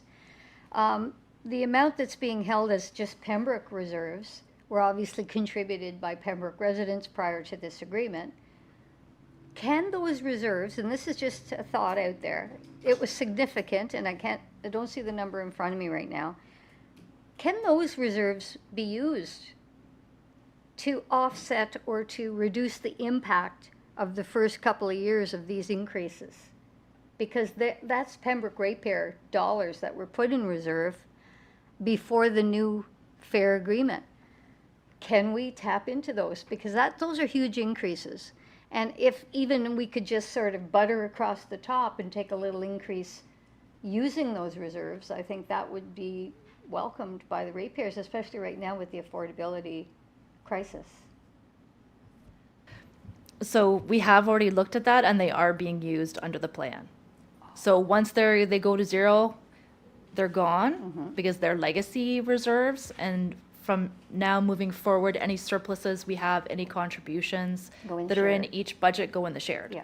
So that has already been taken into consideration. So it's in this spreadsheet? So it's in the rate calculations Okay, that so we're it would going have even to, been a higher increase without those reserves. correct. Thank you. Mr. Tan, a question, and if it's an unfair question, and I suspect it might be an unfair question, simply say so. When you're looking at all the different municipalities and you're seeing on your one graph on page or slide 32, and you see all the different municipalities, do you have some sort of theory as to, like, Whitewater, I know from speaking with their mayor as to some of the issues that they're having, like whether you have any thoughts in terms of, like, we seem to be almost middle of the pack, but do you have any thoughts as to, what is Ottawa doing differently than us? Is there some takeaways in terms of, what they're doing versus what we're doing? Yeah, I mean, great. I mean, I can speak anecdotally, and I mean, obviously, I can. I'll have to look at specifics if there's any particular questions you'd like investigated. But what I am noticing, not only for the Ottawa Valley and the Renfrew County municipalities, but just overall, like within Ontario, as municipalities are undertaking these water and wastewater rate studies, the biggest issues that they're facing and trying to tackle is really life cycle and asset management of their systems. A lot of municipalities that are more in the periphery, like not your Torontos or anything, but more so areas where the province may have assisted with constructing historical pipes, or pipes that were in the ground that you kind of inherited once upon a time, or you got grants once upon a time to help build everything. There was really no forward planning historically with respect to making sure you were putting enough money away so that by the time those pipes expire, you have enough money to replace it. So a lot of municipalities are now playing catch up where they're recognizing where, oh, we have these pipes that are coming due in the next 10 to 20 years. We've never set aside any money for these, like other than perhaps putting money away for known projects that we know are coming through the budget, or maybe water main breaks or wastewater breaks, right? If there's any breaks, then you have emergency funds to deal with. But looking at existing inventory and trying to plan for its asset management has been a bit of an oversight for a lot of municipalities, which is causing a lot of rate increases. And then that's where, again, they're trying to fix the problem, but it's not going to happen all in 1 year, right? They'll try to increase their rates over a 5 or 10 year period, so that hopefully by the time we get to year 10, we're now back to the idea of full cost recovery and funding the life cycle gap, which is part again of your asset management. And that's something that we're seeing time and time again across all municipalities where, the historical notion was, oh, these are our capital projects and that's all we need to recover for. But not recognizing, well, what about outside the 10 year period and the 20 year period? Like, what do you need to be able to put away? And then another thing too that also assists, or at least, is a major part of the calculations is, the type of customers that you have, or at least the quantity, right? Larger municipalities that have, the customer base, they can spread the costs, more. In your case here, you only have, set amount. I guess you have quite a bit of customers. I think it was like 7,000, plus all the non-res or, the metered customers. But keep in mind that in comparison to the capital program, it's on the higher side. Whereas others, again, maybe they have similar capital programs to you, but then they have a population, or customer base of, 15, 20, 30,000 people. So, or households. So a little bit easier to spread the costs. So it's not even a function of getting grants or other subsidies. It's just, you only have a subset of customers that are helping to pay, to alleviate these issues. Thank you for that. And then and just to remind members of council, so this is water and wastewater. It doesn't touch what Mr. Lewis has raised on a number of occasions in terms of stormwater and how we're going to look at that, finance that, and deal with that. And then one comment question, and then I see Councillor Jacquino wishes to speak. Thank you. So after we do all of this, is there a presentation that is made to Laurentian Valley? Because I guess what I'm wondering is if I was Laurentian Valley, just as we've had the benefit of listening to Mr. Tan to understand and put some context to a lot of information, does Laurentian Valley get some sort of presentation so as to understand, or that's just up to them? It's like, here it is, and it's up to them to hire a consultant to figure it out.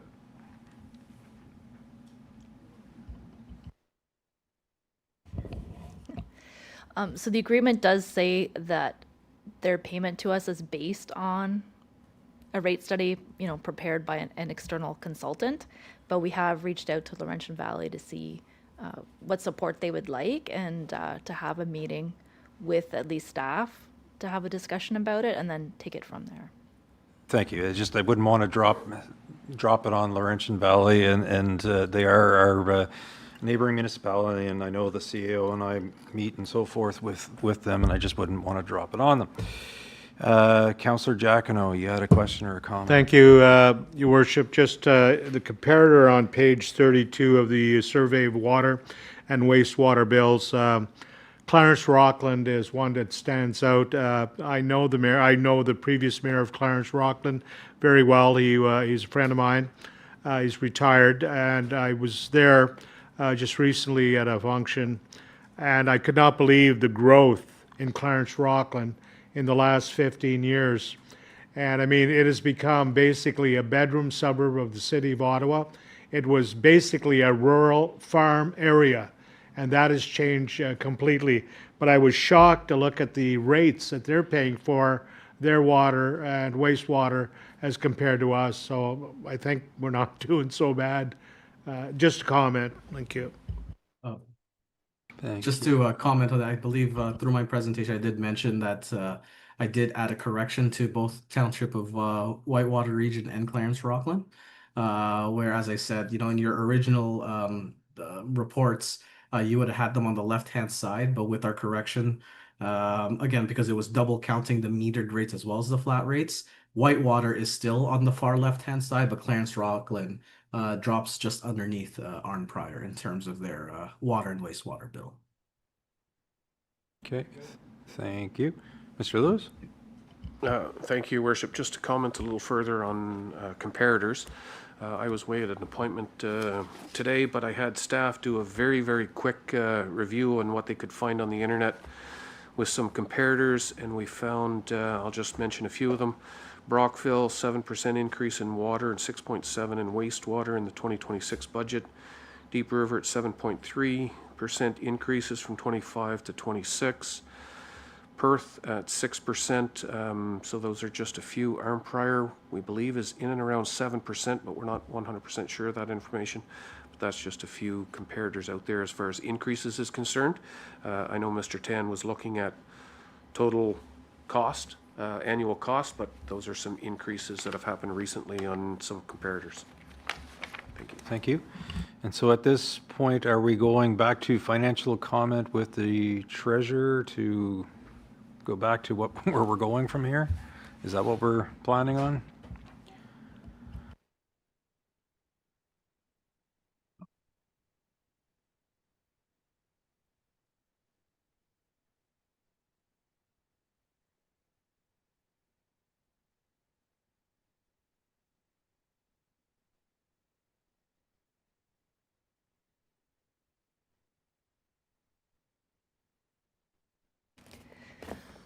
So I was asked for some additional information. So just to clarify, looking at all of the debt the city has been talking about, what I have here is basically a forecast of the debt that we know about in our different asset management plans to date. Now, this is something we're still working on. We're working on integrating the roads and buildings completely into this forecast. So this is, I'm expecting this will increase from here. But currently, we're essentially changing our risk rating from low to sort of a high medium, and I do expect us to pass into the high over the next 10 years of the forecast. And this assumes a 4% annual revenue increase overall. So with the asset management plan that we're going to present in August, we will have an update on this, but I just wanted to put this report into perspective in terms of all the other debt that we're talking about. So currently we have a set of current debt repayments. We have a number of what I'll call debt in progress. So we've agreed in principle to undertake certain projects that we're going to finance through debt, but they're in different stages of approval. We have recently had some conversations about our shared recreation facilities that we have, which is the pool and the 2 arenas, and the amount of work that needs to be done in those aging facilities. And then adding on top of that, the debt that's considered as part of the water and wastewater study that we've seen tonight. So again, this is a starting place, and again, we'll have some additional projects to add to this, but I just wanted to put it in perspective of we have basically shifted from a low debt perspective to medium high, and I do anticipate that will be shifting into a high level of debt in the next 10 years.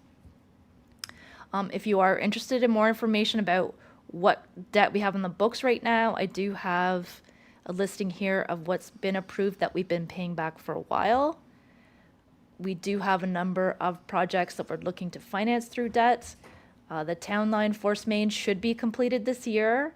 The Quarry Road extension has been tendered, and I could go ahead with that debt application now. We are going to be applying for debt for the Quarry Road Reservoir expansion, and as well, we'll need to incur some debt for the PACC rink upgrades that we want to do. We have also talked about expanding the lift station at Supples and constructing a new one, and that would need to be funded through debt as well. So that's what is considered debt in progress. These are the projects we're currently considering to finance through debt. And then, as we talked about in our long-term plan for the shared rec facilities, we do have a project that we'll need to do to replace the PMC floor and seating and parking lot coming up in 29-30.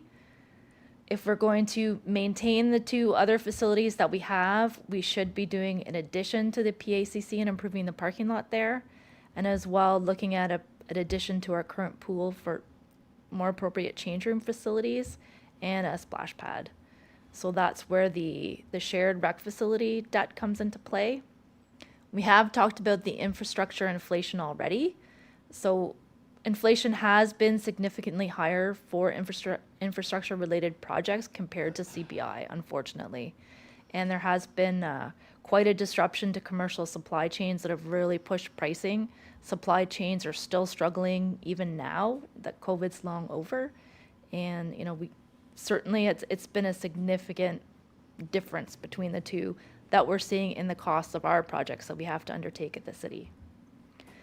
Again, I did mention already about the fact that under this plan, both the water and wastewater development charges are going to be in a deficit unless we increase rates. So if we don't increase rates, then this would be additional debt we'd have to take on if we're still going to follow the capital plan that we need to complete to maintain our levels of service. I have been asked, well, how does this impact the average residential customer? So if we assume a 5% increase in operating, so that it's a 3% increase for inflation and a 2% capital levy, I will say that just limiting an operational increase to 3% is tricky because we don't necessarily control all of the costs that the city incurs. So as we know from last year's budget, we do pay a significant amount to policing. Policing capped their increase at 11%, not 3%. So it might be hard to hold the budget even to that 3, but I mean, ideally we wouldn't be increasing our property taxes by more than 5% year over year. So if we take that into consideration, we can see that in total, we'll be shifting our monthly increase from about $29 to more the $35, $36 range every month over the next 3 years. If we take into account the municipal taxes, education, our waste management fees, and the water and wastewater fees that are presented tonight. And certainly I can appreciate the prospect of affordability to our lower income residents that are trying to stay in their home, who might be on the guaranteed income supplement. So certainly not all municipalities, but some of the larger municipalities do have relief programs for low-income residents that would include seniors receiving the guaranteed income supplement or individuals that are on ODSP. And certainly I think that in total, our water and wastewater fees are getting to the point where they're not small anymore. And to substantially increase them the way we are, I think would perhaps have an impact on affordability for lower income residents. So this is a staff direction that council could provide, is for the Treasury Department to take a look at some of these other programs and come back with a recommendation in terms of a City of Pembroke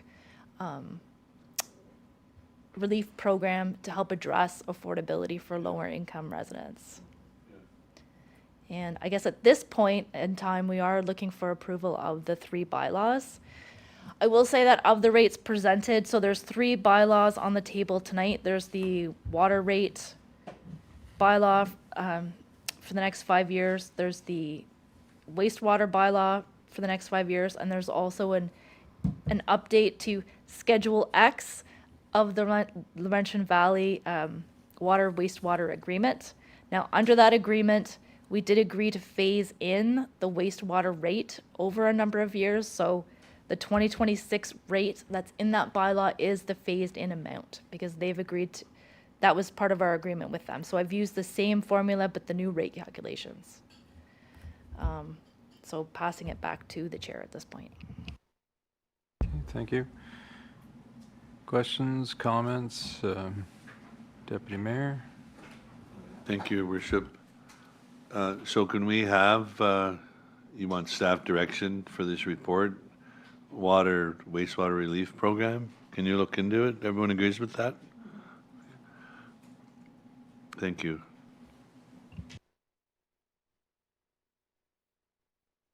Mr. Purcell? One other comment. So again, getting back at the residential property forecast. So the 5% property tax, 3% for operating inflation, and 2% capital level levy. I think I was clear when you said in terms of like OPP costs and shared services such as the county services. So would the county services be on top of the 3 and the 2, along with any discrepancies in regards to OPP costing? So through the chair, so I think 5% is an ideal goal. Right. Whether or not we can achieve that depends to a certain extent on our shared services with, you know, the OPP bill, which is we don't have any control over. Right. And the County of Renfrew bill, which we have limited control over. So if we look at the average over the past 5 years, significant increases, right? So I think realistically, you're looking at 8 or 9% across each one of the years. That's what it's been more like. So I just want to make sure that people understand.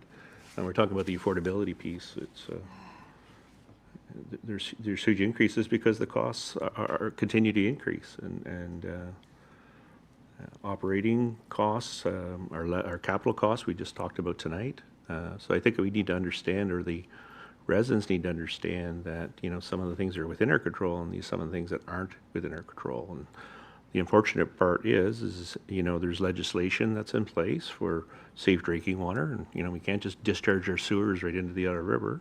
It's got to be treated. We need the systems in place to carry the you know, the water and the wastewater and all the pumps and all the manpower that's required. And it's a big, complicated, expensive service. And when you're replacing pipes, you're digging up roadways as well, right? So then you're replacing infrastructure that's aging as well in terms of, you know, roads and curbs and sidewalks and those things that are impacted as well. So it all costs money. Is it like what we'd like to see? I'm sure there's not a councillor around this table or the mayor around this table that, you know, are pleased to see, you know, some of the forecasts, but it's reality. And I think we need to address the reality and work with, you know, individuals that come forward that are maybe are struggling financially to make ends meet, and which I think that direction to staff to put together, you know, some information in regards to how we can assist individuals that may be heavily impacted by these cost increases. But it's not just our community; it's communities right across North America, right? The impact in terms of making sure that we have services, and these are all regulated, legislated services, and they tend to cost a little bit more dollars, right? So it's going to be difficult going forward because, I mean, you know, there's some other projects that we want to accomplish too, and how do you do that without dollars, right? So, but these are core services, and this is what we were here, and we need to start looking at various different opportunities to modernize, to, you know, share services, those kinds of things, to look at reducing, you know, some of the burden in terms of the tax burden on our residents as well. So that'll be something I'd be looking forward to diving into to see how we can provide additional services and, you know, try to, or not additional, but modernize some of the services or look at opportunities for shared services so that we can reduce maybe some of the cost of service delivery. But great job. I think, there is a lot of work here put together, and, the information is factually correct in terms of looking at, some of the different rates around small municipalities under 20,000 people, and it's aligned with what other municipalities are doing. But, we're an old city. We're getting on 200 years. Some of that infrastructure has been buried for, well, Mr. Lewis can probably say, probably seen some real relics that maybe should be in our museum when they're digging up the streets. But that's what community is we help out. We try to build something that's safe and affordable, but safety is paramount. So that's our goal. Thank you. Said Councillor Purcell. Councillor Frenier? Yeah, I want to echo some of the things Councillor Purcell said about affordability, and these are core services though, and we can't mess around with water, and we all know that. It's a health and safety issue. There is only one ratepayer though. And so I think that, I know the development charges has been at the table for discussion, and I know there's a reluctancy to increase development charges, but we are increasing taxes at a huge rate every year.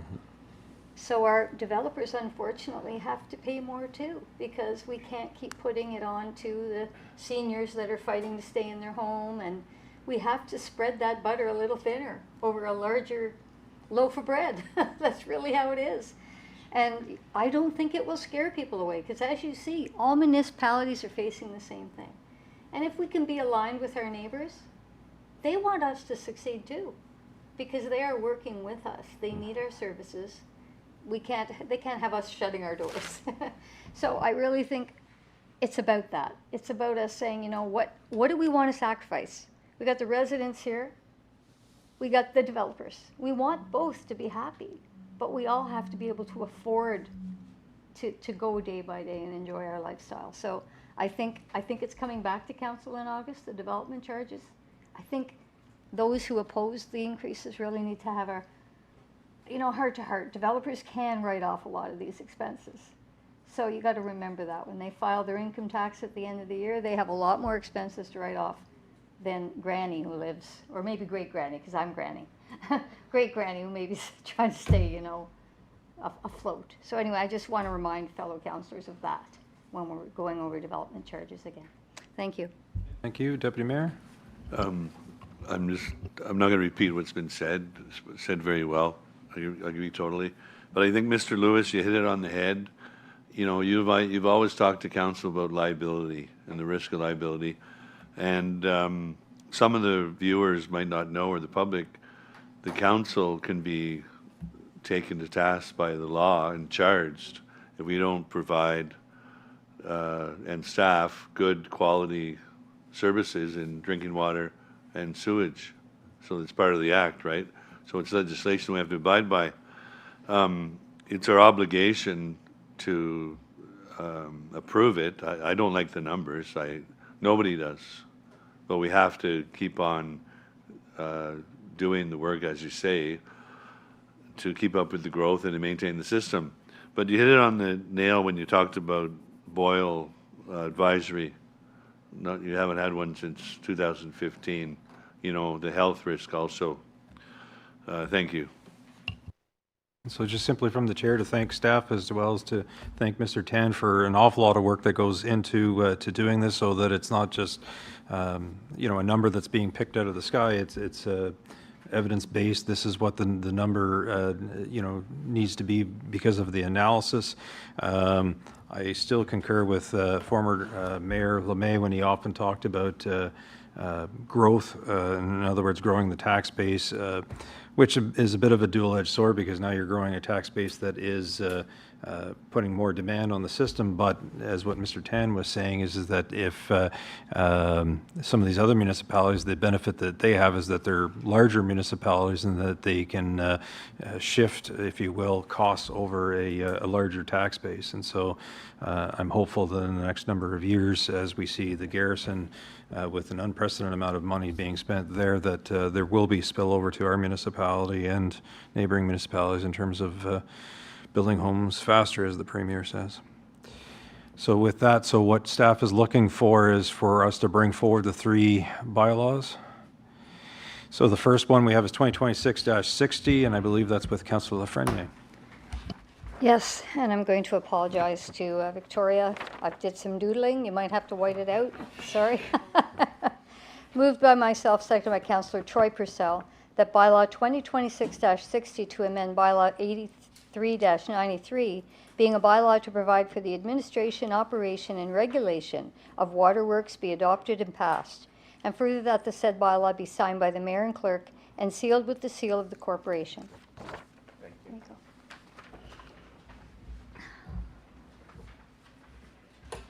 There you go. Moved by Councillor Lafreniere, seconded by Councillor Purcell, that bylaw 2026-60 to amend bylaw 83-93, being a bylaw to provide for administration, operation, and regulation of waterworks be adopted and passed. Further said bylaw be signed by the mayor and clerk and sealed with the seal of the corporation. Those in favor? That is carried. Next is 2026-61, sewage service rates. Councillor Purcell. Thank you, Mayor. Moved by myself and seconded by Councillor Jackno, that bylaw 2026-61 to amend bylaw 68-11, being a bylaw to establish sewage service rates and their structure in the corporation of the town, now the city of Pembroke, be adopted and passed, and further that said bylaw be signed by the mayor and clerk and sealed with the seal of the corporation. Thank you.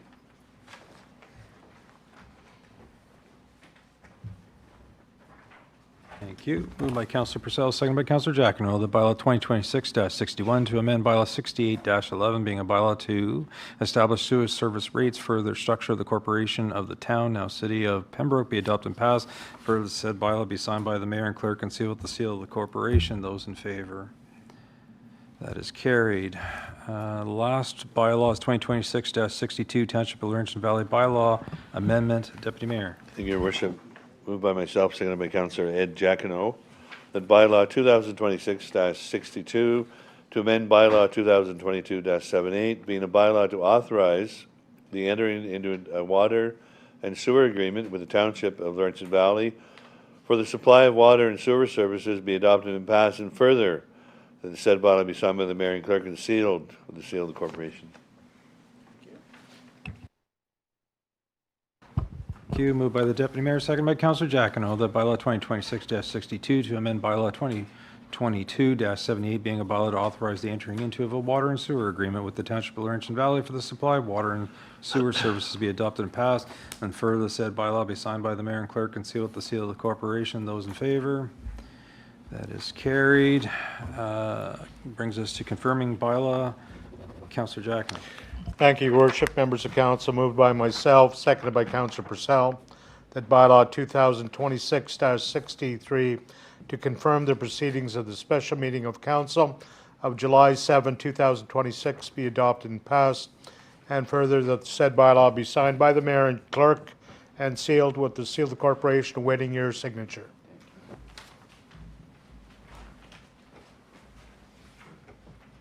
Thank you. Moved by Councillor Jackano, second by Councillor Purcell, that bylaw 2026-63 to confirm the proceedings of the special meeting of council, July 7, 2026, be adopted and passed, and further said bylaw be signed by the mayor and clerk and sealed with the seal of the corporation. Those in favor?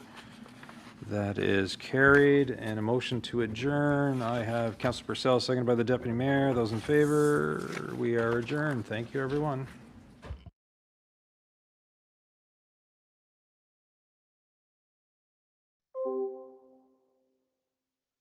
Thank you.